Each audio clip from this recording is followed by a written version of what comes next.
Hey, Tommy. Hey, you got anything for me today? Well, today was a little rough. How come? You know, the guys left the car here that was involved in a chase with the cops, and I kinda need to get it out of here fast. Why didn't they dump it themselves? Oh, well, we had a deal worked out with them, but it was meant to be a sure thing, and it didn't work out. They were a little pissed, so they left it here.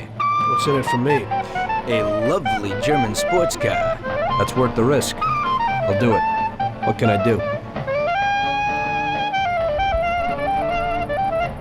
It's pretty simple. Take the car to the cliffs outside of town and dump it in the sea. Cool. But if the coppers spot you, there'll be trouble, so you gotta shake them. Okay.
Jesus!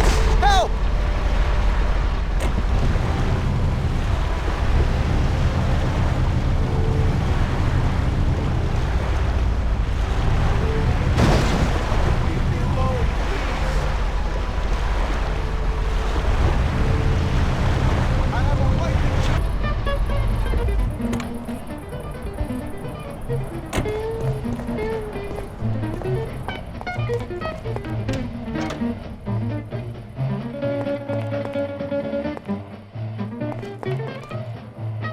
Okay, where's the car? That guy came in for it a while ago and drove off.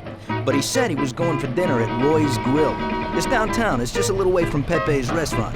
Hey, if you hurry, you'll still find a car there. What's going on? Today's Customer Appreciation Day? This one's an exception. He owes me big time. I did a bunch of jobs for him and I haven't seen $1. God knows what he does, but at the same time, he acts like a classy guy. Now, this way, he pays his debts and I pay my debt to you. You better get going. Right, thanks.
So, you killed Morello. That must have felt good, huh?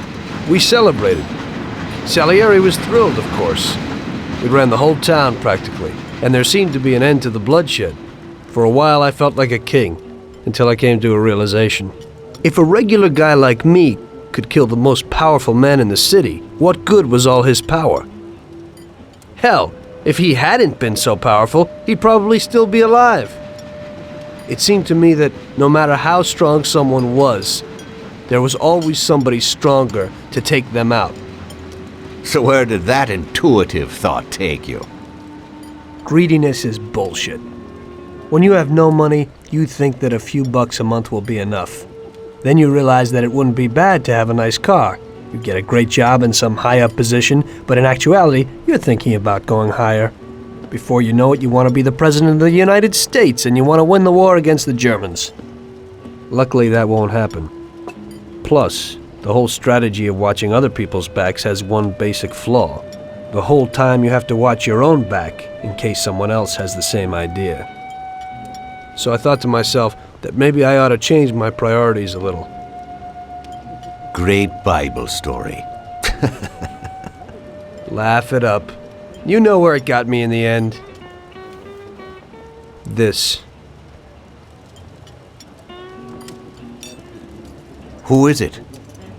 It's from 1920. The old man is Don Pepone. The two younger ones are Salieri and Morello. This photo convinced me that this kind of life is poisonous.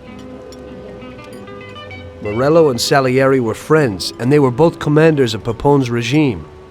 But in the 1920s, they got Don Pepone killed because of some deal. Strangely enough, Salieri still admires the guy now.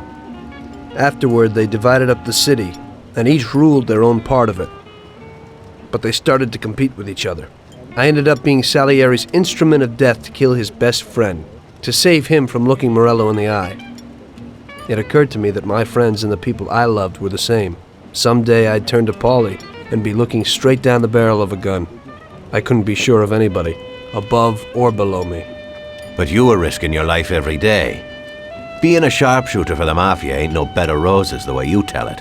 It's different when you're living it, when you're full of energy and you're fighting for your life with someone who's like your brother. You're just two soldiers who know what needs to be done, and it all depends on your ability to survive. It's a war. The constant feeling that you can't even trust your best friend is terrible. You are alone, and death can come from anywhere. I'd lie awake at night wondering if the joke my best friend told me was really just a joke, or if I should get prepared for my own execution. A person needs someone he can trust.